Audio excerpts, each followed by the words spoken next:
수현 씨 나눔에 감사합니다. 저는 수현 씨 남자친구가 누군지 압니다, 여러분. 수현 씨 이 간증을 통해서 마라톤 사역의 현장에서 또 교회를 통해서 하나님의 마음이 어떠신지 여러분들과 좀 나누고 싶었습니다. 지금부터 7년 전에 2008년도 1월 달에 저는 제 삶에 아주 의미 있는 편지 한 통을 받았습니다. 이 편지는 우리 둘째 뇌성마비 장애인 딸인 우리 유빈이와 같이 1999년도에 뇌성마비 복지관을 다녔던 한 엄마가 저에게 보낸 편지입니다. 본인 양해를 구하고 공개하는 것이고 실명은 제가 살짝 바꾸었습니다. 저 예나 엄마예요. 참 귀합니다. 어제 예나 아빠를 통해서 유빈이 동생 이야기를 들었고 마음이 참 짠했습니다. 그러면서 떠오른 노래가 있어요. 예수님의 사랑 신기하고 놀라워. 다른 사람들에게는 절망이고 심지어는 저주라고 여겨지는 상황인데 우리같이 장애 아이를 둘씩이나 둔 쪽은 말입니다. 그런데 그 누구랑 바꾸고 싶지 않은 은총이잖아요. 어젯밤에 둘이 산책하면서 그래도 우리는 아이 둘 다 비슷한 정서여서 경기부터 예측도 가능하고 치료도 같이 받을 수 있는데 유빈이네는 더 힘들 수 있겠다 그랬어요. 모르죠. 저희가 모르는 신기한 기쁨이 있을지. 사실 저는 교회 공동체에 관심이 많았습니다. 어느 쪽이었냐 하면 그리스도인이라면 다 포기하고 모여서 정의가 강물처럼 사랑이 샘물처럼 흐르는 공동체에 꼭 같이 살아야 한다는 입장이었고 우리 남편은 기독교인이라면 세상에 흩어져서 복음을 전해야 한다는 입장이었어요. 그런데 둘이 결혼 전에 무지 연애를 심하게 하면서 혼전에 임신을 했지 뭡니까? 사실 둘 다 복음이 어쩌니 그리스도인의 삶이 어쩌니 하며 청년들을 가르치던 대학생 선교단체 간사로서 이중적인 삶을 산 것입니다. 그렇게 허울과 거짓으로 살아온 삶을 보면서 얼른 결혼하고 도망치듯이 이 공동체를 방문한 거예요. 특별히 죄라고 생각했다기보다는 체면과 사람들의 시선이 무서워서 도망친 거죠. 그렇게 영국까지 도망와서 공동체를 방문했으니 성경을 보는데 죄인, 탕자, 회개 이 모든 것이 나를 두고 한 말 같았어요. 그전까지는 전투적인 그리스도인의 상을 늘 그리며 살았는데 갑자기 죄인이 되었습니다. 병원에 임신 검사를 하러 갔는데 결혼을 안 했다고 하니 바로 수술 날짜를 잡자고 하는 거예요.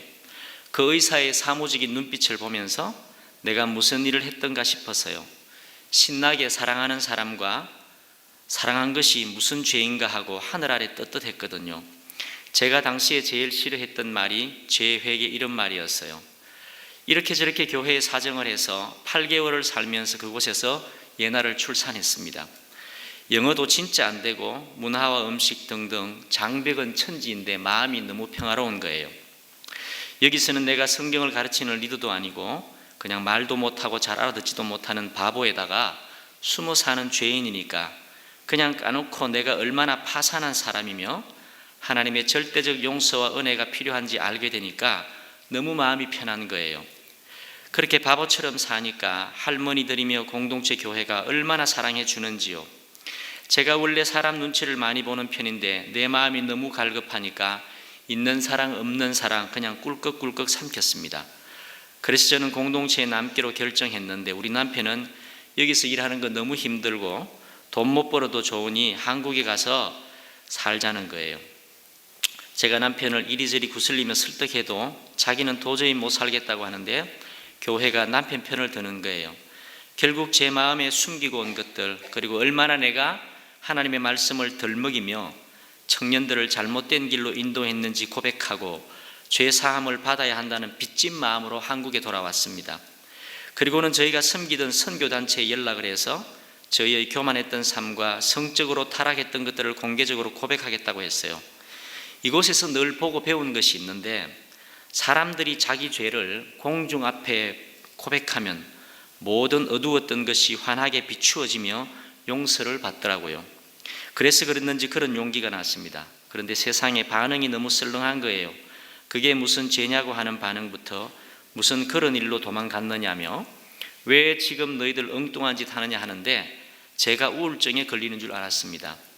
그렇게 돌아와서 예나가 9개월 무렵에 경기가 하도 심해서 병원에 갔는데 뇌성마비일지도 모른다는 충격적인 소식을 들었어요. 충격 속에 병원에 출근을 해가며 하늘도 원망하고 내 자신의 과거를 곱씹으며 자책하고 주변을 원망했어요. 2년 뒤에 둘째가 태어났고 돈에 흑흑대며 여기저기 기웃거리며 사는데 영국 시골에 살고 있는 그 소박한 사람들의 모습이 마음에서 떠나지 않는 거예요. 너무나 명쾌하게 용서를 하는 사람들, 남 대하기를 자신 돌보듯 하라고 하는 사람들, 억지로 가난을 선택한 사람들. 이제야 알게 되었지만 그건 사람이 아니라 성령님이셨는데 거기에 목숨을 걸고 있는 것이었습니다. 나 혼자라도 가겠다고 편지를 썼더니 너희 둘을 하나님이 묶으셨는데 우리가 갈라놓을 수 없다 하는 거예요. 그러면서 공동체 교회는 피난처가 아니라 싸움터이며 영적으로 무장하고 거기서 열심히 평화와 일치, 용서를 위해 싸우라는 거예요. 펑펑 울고는 정신을 차렸지요. 그리고는 예나 예준이를 데리고 공동육아 어린이집 교사를 하면서 열심히 1년을 살았습니다.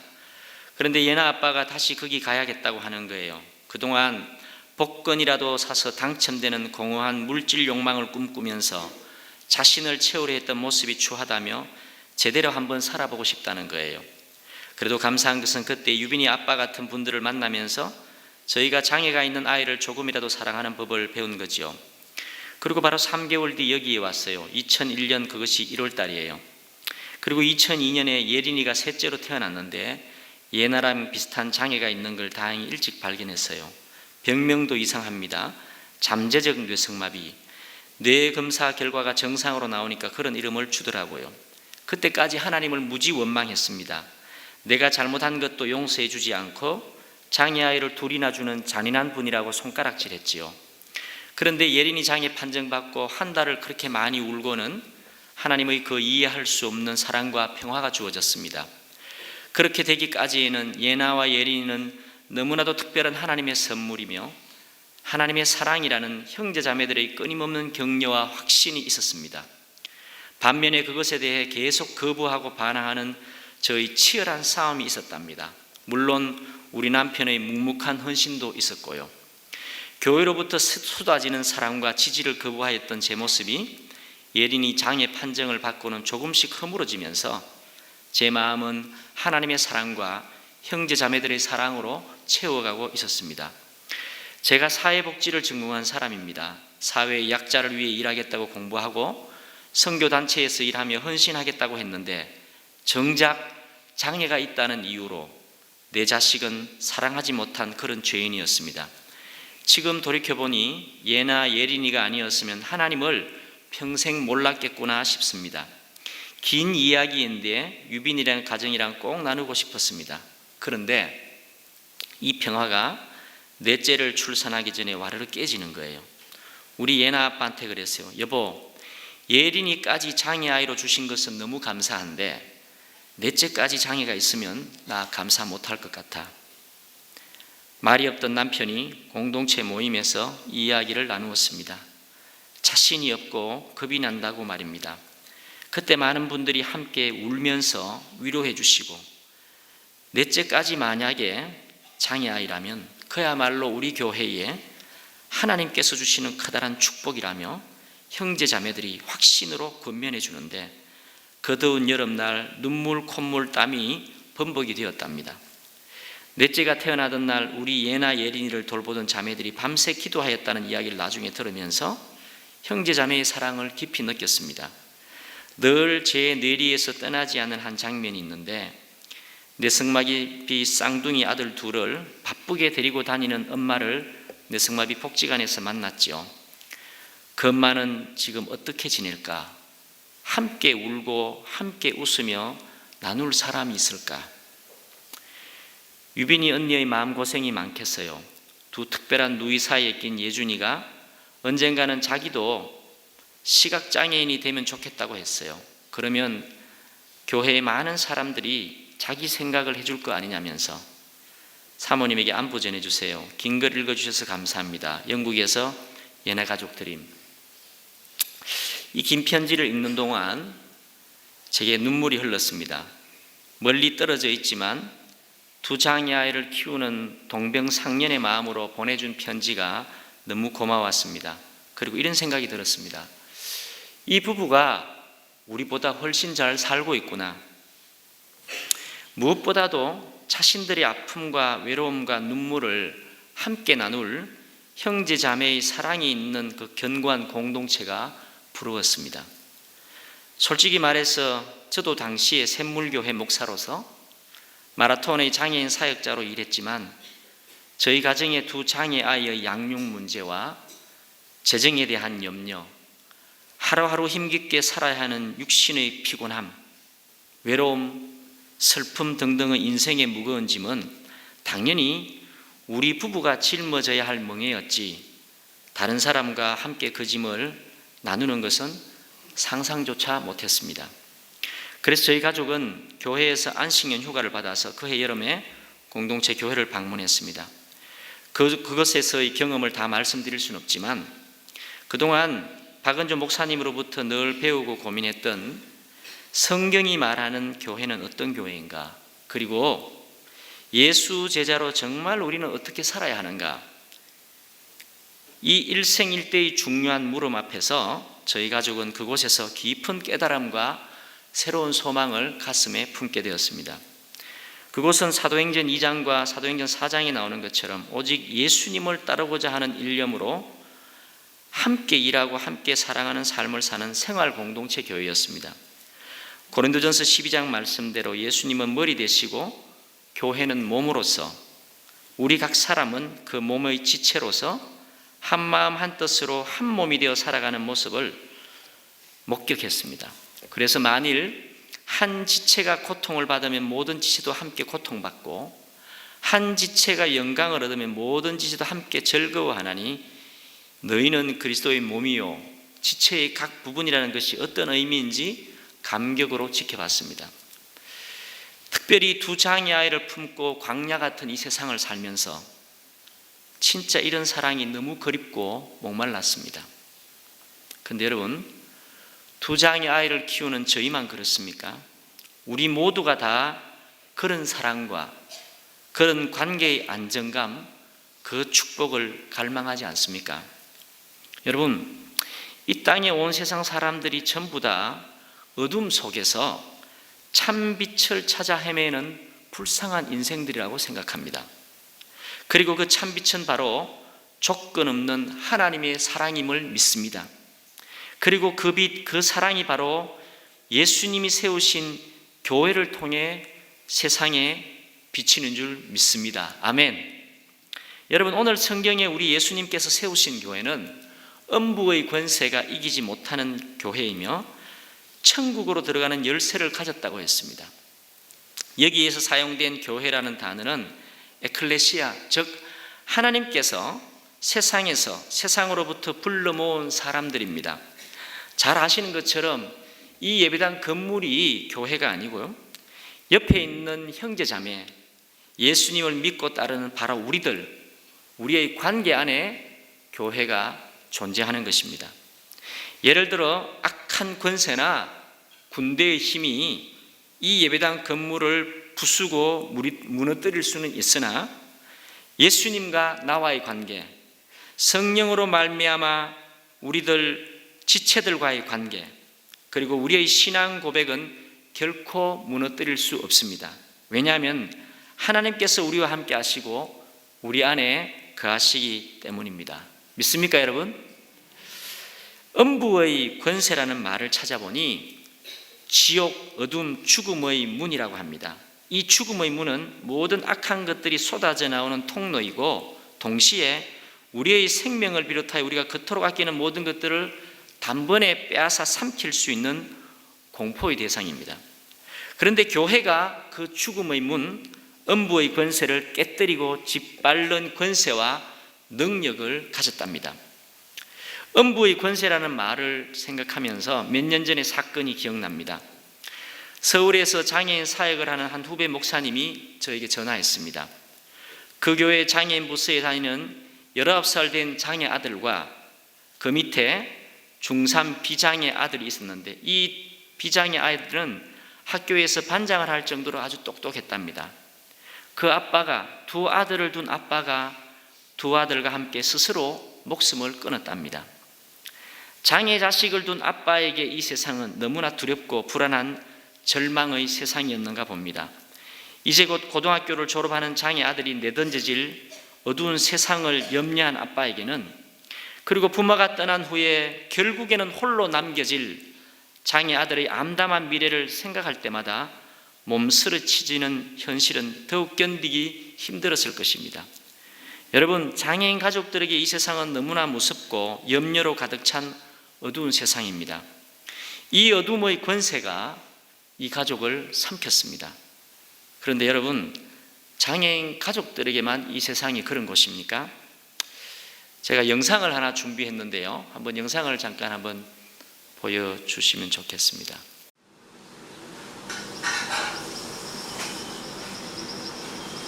안녕히 계신 아버지요, 오늘도 사랑으로 갑니다.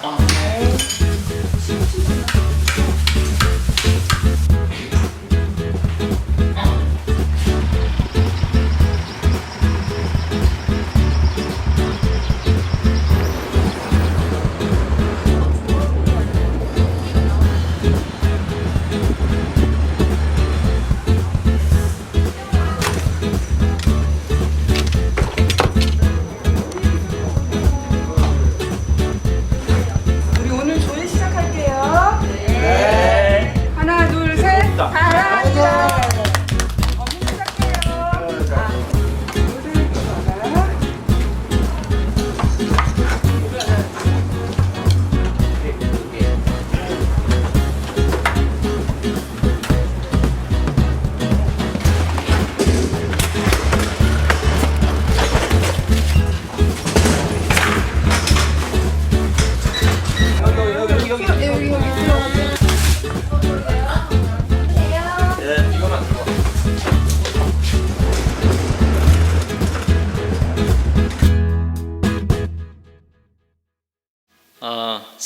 샘물교회 사랑부와 청년부에 출석하는 김영한 씨인데요. 이 김영한 씨는 충남 청원군에서 1968년생으로 이남 3녀 중에 막내 아들로 태어났습니다. 그러던 어느 날 갑자기 경기를 하면서 발달장애 증상을 보였고 힘겹게 초등학교를 마쳤습니다.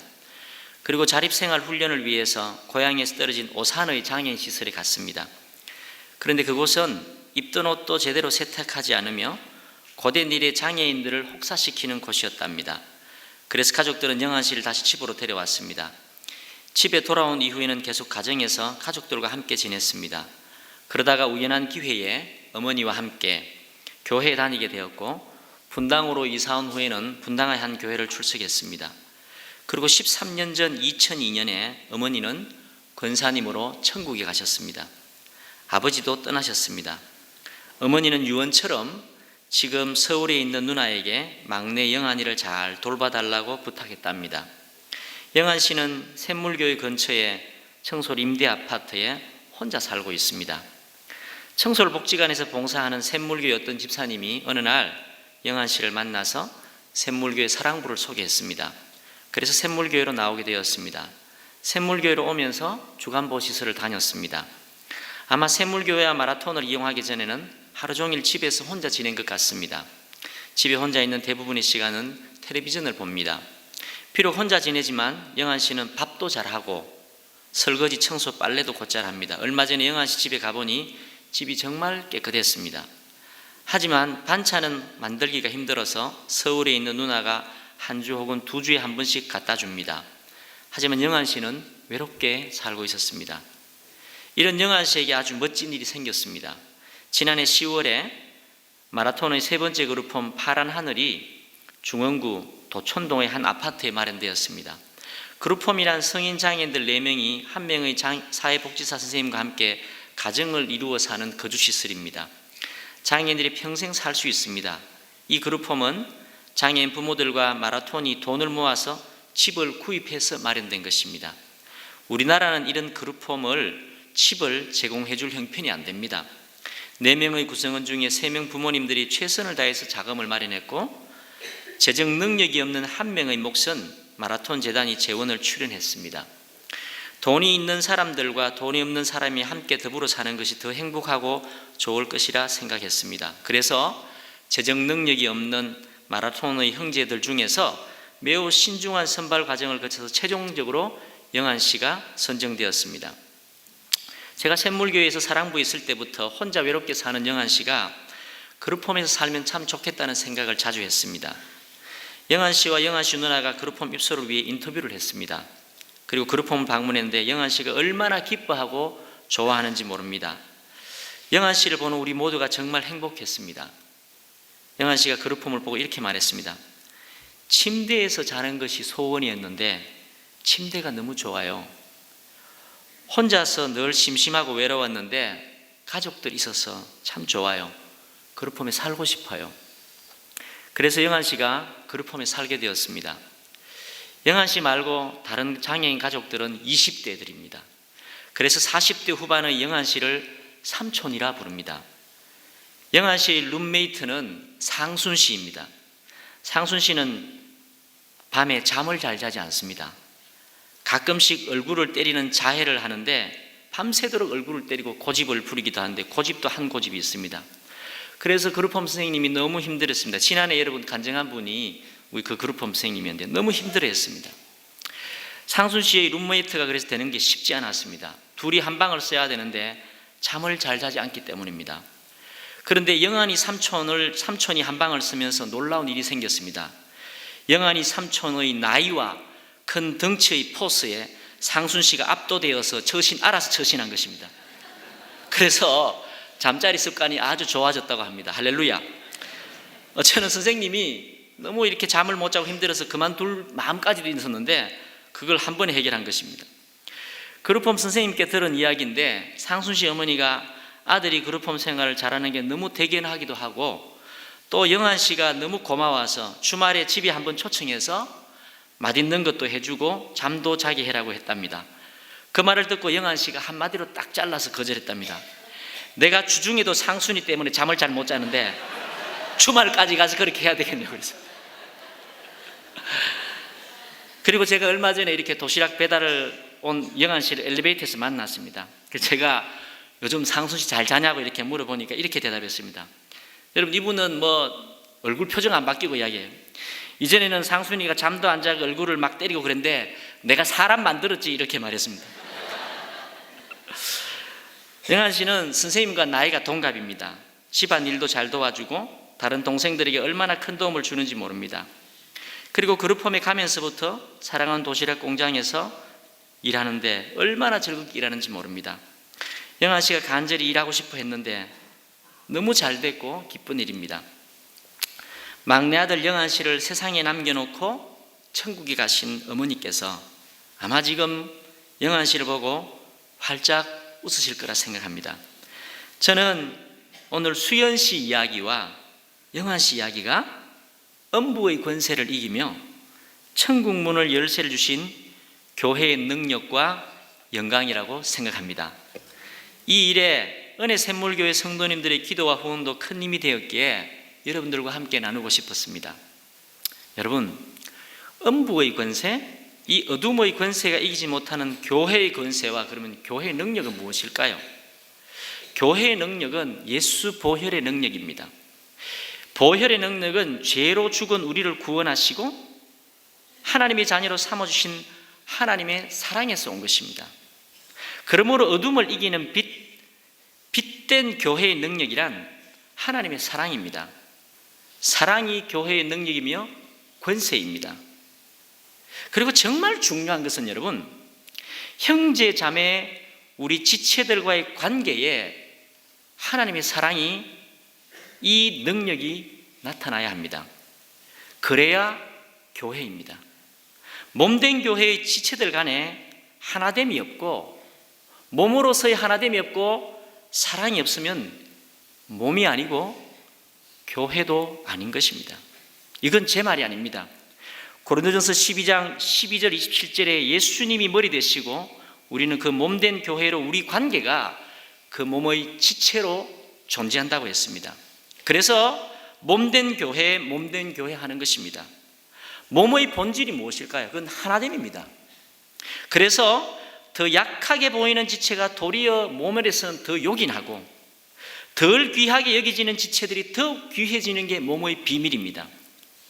그래서 만일 한 지체가 고통을 받으면 모든 지체가 함께 고통받고, 한 지체가 영광을 얻으면 모든 지체가 함께 기뻐하는 것입니다. 이것이 어떻게 되는 것입니까? 한 성령으로 세례를 받았고 한 성령을 마시기 때문이라고 말했습니다. 여러분, 우리가 서로 사랑하는 것이 빛입니다.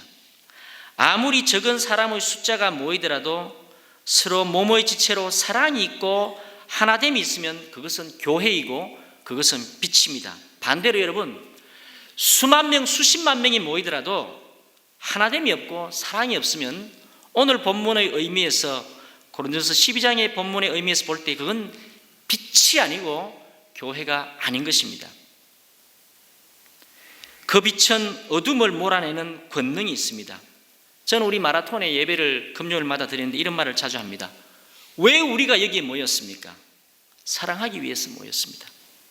하나님 사랑 때문에 장애인을 사랑하기 위해서 모였고, 진심으로 자랑하는 사랑하기 위해서는 우리 직원들끼리 서로 사랑해야 하는 것입니다.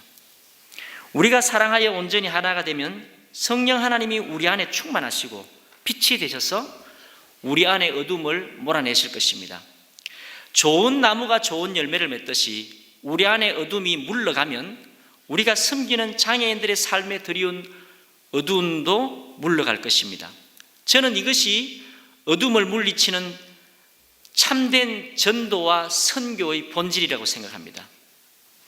그동안 하나님을 위해서 목숨을 바치고 모든 것을 드리겠다고 기도하고 사랑을 고백하면서 목사 장로들이 싸우고, 교육자들끼리 경쟁 시기 질투하고, 교인들이 반목하는 것에 대해서 저는 그것이 어쩔 수 없는 인간의 본성 때문이라고, 개인적인 문제라고 생각했습니다. 그런데 사랑의 능력, 사랑이 교회의 권세인 것을 깨닫고 보니 교회에서 성도들의 관계에서 세상에서와 똑같은 어두움의 정상이 나타나는 것은 심각한 것입니다. 왜냐하면 이것은 예수님이 세우시고자 했던 교회의 본질적 정체성에 심각한 변질이고 훼손이기 때문입니다.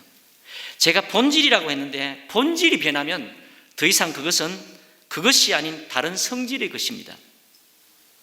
솔직히 저는 목사 아들로 자라면서 어릴 적에 친구 아버지인 장로님과 우리 아버지가 교단 문제로 갈등이 있어서 세상 방식으로 똑같이 싸우고 교회가 분열되는 것을 지켜봤습니다.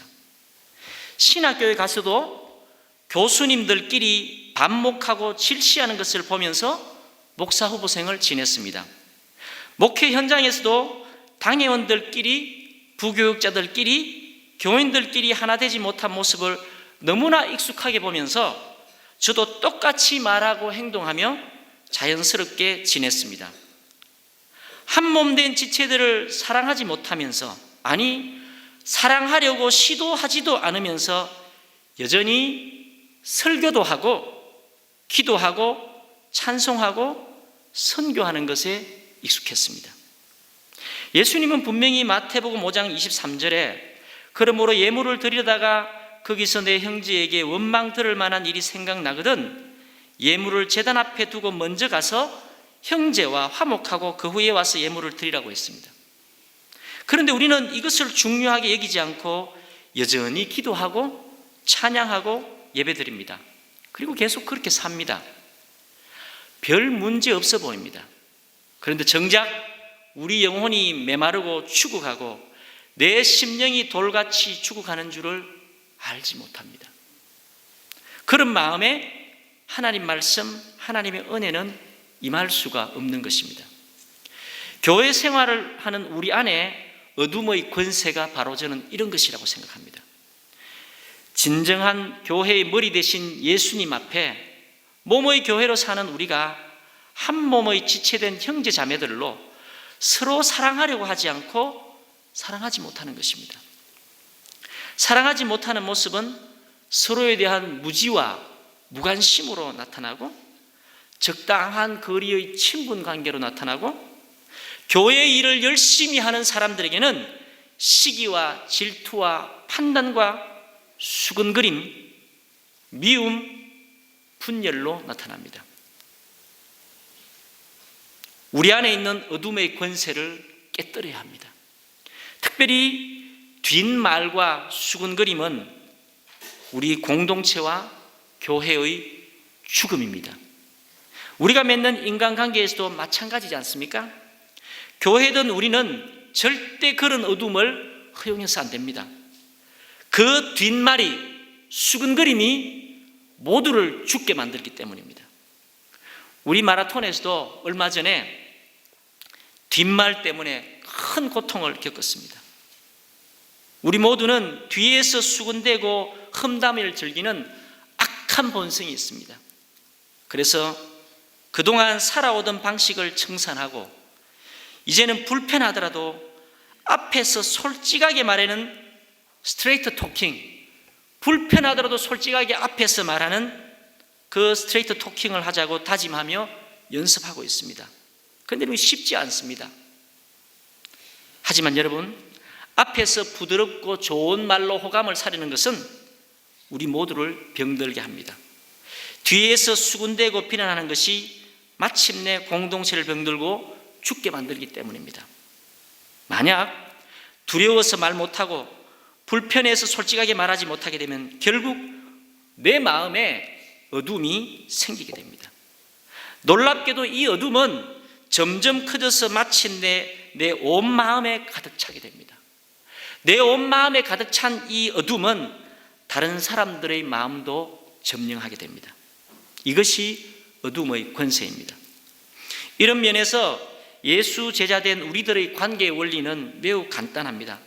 내가 예수님께 제 용서를 받았으니 불편한 관계에 있는 형제 중에 어느 누구에게 가서 누가 내게, 불편한 사람이 누가 내게 I'm sorry라고 말하면은 나는 마땅히 용서해야 되는 것입니다. forgive 해야 되는 것입니다. 이것이 1만 달러 빚진 자, 1만 달란트 빚의 탕감을 받은 자가 100다네리온 빚진 자의 빚을 왜 탕감해야 하는지는 교훈입니다. 그렇지 않으면, 우리가 형제를 진심으로 용서하지 않으면, 그 사람들과 화해하지 않으면, 불편한 관계에 있는 사람들과 화목하지 않으면 여러분 기억하십시오. 주님의 용서가 없을 것입니다. 또 내가 어떤 형제에게 잘못을 했으면 진심으로 회개하고 잘못했습니다라고 해야 할 것입니다. 그러면 그 형제도 예수님의 사랑으로 나를 용서할 수밖에 없는 것입니다. 즉 예수 보혈로 말미암아 죄의 용서를 경험한 우리들은 미안합니다라는 말과 용서합니다라는 말을 적절하게 잘해야 합니다. 이것이 한 몸으로 함께 살아가는, 지체들이 살아가는 소통의 방식과 관계의 원칙이라고 생각합니다. 그런데 여러분, 우리가 미안하다는 말을 잘 못합니다. 왜 그렇습니까? 자존심 때문에 그렇습니다. 그 말 하면은 죽을 것 같기 때문입니다. 또 용서하지 못합니다. 왜 그렇습니까? 당한 것이 분하고 억울하기 때문입니다. 그런데 여러분, 정녕 우리가 누구입니까? 오늘 본문 말씀처럼 우리는 예수님을 생각하고 예수님을 따라가는 예수 제자들입니다. 우리가 예수 제자 되기를 거부하기 때문에 안 되는 것입니다. 즉 예수 제자가 아니고 어둠의 권세 아래에서 엄밀하게 내가 살던 본성대로, 내 고집대로 옛사람으로 살고자 하기 때문에 우리는 계속 그 길을 가는 것입니다. 사랑하는 형제자매 여러분, 음부의 권세가 이기지 못하는 교회를 주님이 세우셨는데 그 교회를 세우신 주님께서 여러분 죽으셨다는 것을 기억해야 합니다. 오늘 본문 21절에 이때로부터 비로소라는 단어가 나오는데 예수님께서 교회를 세우시겠다는 말씀을 하시고 난 그때로부터 비로소 주님은 자신의 고난과 죽음과 부활에 대해서 말씀하셨습니다. 이것을 우리는 주목해야 됩니다. 음부의 권세를 이기는 교회는 그냥 세워지지 않았습니다. 예수님의 고난과 죽으심과 맞바꾼 것입니다. 주님의 고난과 죽으심으로 말미암아 교회가 세워진 것입니다. 마찬가지로 여러분, 예수님이 세우신 음부의 권세가 이기지 못하는 교회가 되어야 하는 은혜 샘물교회의 존재 방식도 자기를 부인하고 자기 십자가를 지며 예수님을 위해서 자신이 죽는 삶의 적용과 순종을 하는 형제 자매 여러분들을 통해서 이 교회가 예수님의 그 교회로 든든히 세워질 줄 믿습니다. 저는 교회가 마라톤이니 마라톤 이야기를 좀 더 하겠습니다. 저는 마라톤이 사랑의 공동체, 거룩한 교회로 세워지기를 기도하며 몇 년을 지냈습니다. 감사하게도 지금은 진짜 직장이지만 마라톤을 그렇게 믿고 일하는 직원들이 하나둘씩 생겨나고 있습니다. 저는 이런 분들이 점점 많아져서 이분들의 생각과 행동 양식이 마라톤의 문화가 되면 하나님께서 마라톤을 떠나지 않고 늘 함께 계시는 것으로 믿습니다. 그것을 위해 제가 마라톤에 부름받았다고 생각합니다. 올해 초에 판교의 한 교회 담임 목사님을 만났습니다. 바로 자기 교회 옆에 큰 복지관이 들어선다는 것입니다. 이 복지관 건물 규모가 이 건물만큼 크지는 않지만 요거보다 조금 작지만 아주 크고 멋진 건물이었습니다. 이 복지관을 위탁받아 운영하고 싶은데 교회 이름으로는 안 되니 마라톤이 위탁받아 운영해달라는 것입니다. 자부담의 재정은 교회에서 전부 지원해 주겠다고 했습니다. 아마 그 복지관의 연간 운영 예산도 수십억 원이 될 것 같고 수천 평의 건평이 되는 최신 건물도 생기고 아마 직원들도 70명에서 80명 이상 직원을 뽑아야 되기 때문에 굉장히 매력 있는 사업 제안이었습니다. 실은 복지재단들은 그런 복지관을 수탁하려고 경쟁이 치열합니다. 제가 목사님께 물었습니다. 그동안 혹시 교회에서 복지 사역을 했습니까? 이 복지관 운영을 위해서 교회가 무슨 준비를 했습니까? 준비된 것이 거의 없었습니다. 그런데 돈은 있다고 했습니다. 그 교회가 지역 사회를 섬기고자 하는 동기와 순수성은 있는 것 같았습니다. 그래서 제가 기도해 보겠다고 했습니다. 여러분, 어떻게 하면 좋을까요? 저는 굉장히 고민했습니다. 그리고 우리 시설장들께 알리고 같이 기도하자고 했습니다. 그리고 함께 모여 회의를 했습니다. 우리의 현재 형편이 그 큰 규모의 복지관을 운영할 수 있는가부터 꼼꼼히 여러 가지를 따졌습니다. 그 복지관을 맡아서 하자는 의견도 있었습니다. 그런데 최종적으로는 못하겠다고 그 목사님께 연락했습니다.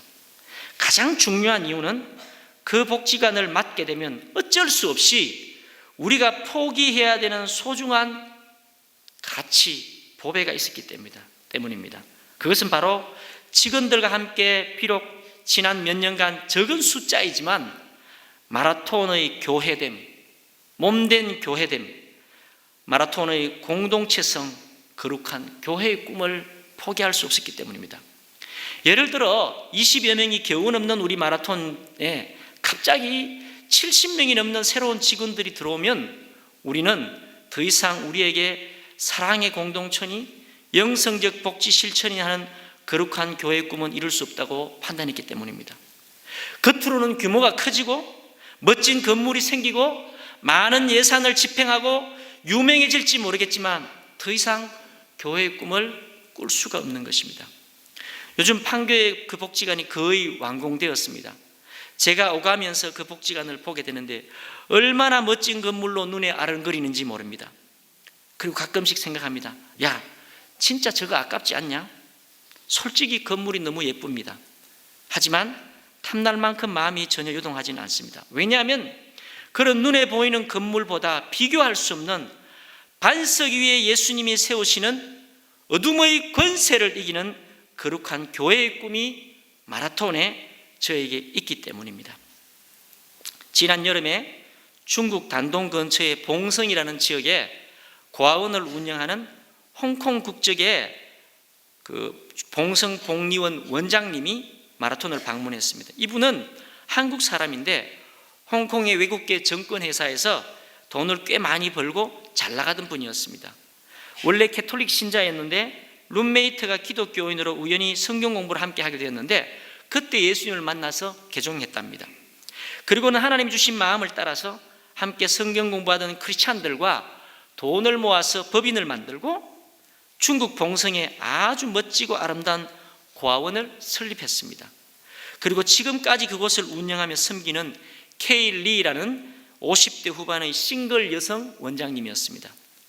실은 우리 마라톤 복지재단 올카페에 2년 전에 20대의 청각장애인 중국 자매 루시아라는 자매가 안양 샘병원에서 인공와우 수술을 받으면서 올카페에 바리스타 교육도 받고 카페에 일한 적이 있습니다.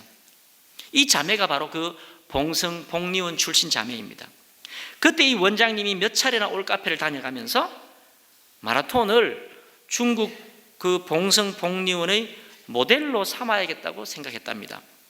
그리고 올여름에 저와 처음 만났는데 제게 그렇게 말했습니다. 이유인즉 중국은 한 자녀 정책 때문에 우리나라보다 더 심하게 장애 자녀가 태어나면 그냥 유기한답니다. 중국 정부에서 그래서 병원에서 버려진 아이들을 복리원으로 데려온답니다. 그래서 지금 이 복리원에 남겨진 아이들 대부분은 장애 아이들이라고 합니다. 건강한 아이들은 다 입양에 간다고 합니다. 자식 같은 이 아이들의 앞날을 고민하다 보니 마라톤 사역이 눈에 띈 것입니다. 중국 땅에 한국의 마라톤 같은 복지 사역을 하고 싶다고 했습니다. 장애인들 그룹홈, 올카페를 중국 땅에 설립한다면 유물론적 가치관을 가진 중국 사람들에게 큰 충격을 줄 것이며 새로운 생명의 힘, 빛, 희망의 빛이 될 수 있을 거라고 말했습니다. 그런데 이런 생각이 들었습니다. 우리보다 장애인 복지를 훨씬 잘하고 앞서가는 복지시설과 법인이 많은데 왜 우리 마라톤을 모델로 한다는 말까지 듣게 하실까? 저는 마라톤의 장애인 복지 서비스가 그 정도까지는 아니라고 생각합니다. 왜냐하면 우리보다 훌륭하고 탁월한 곳들이 많기 때문입니다. 그런데 깨달아지는 것이 있습니다.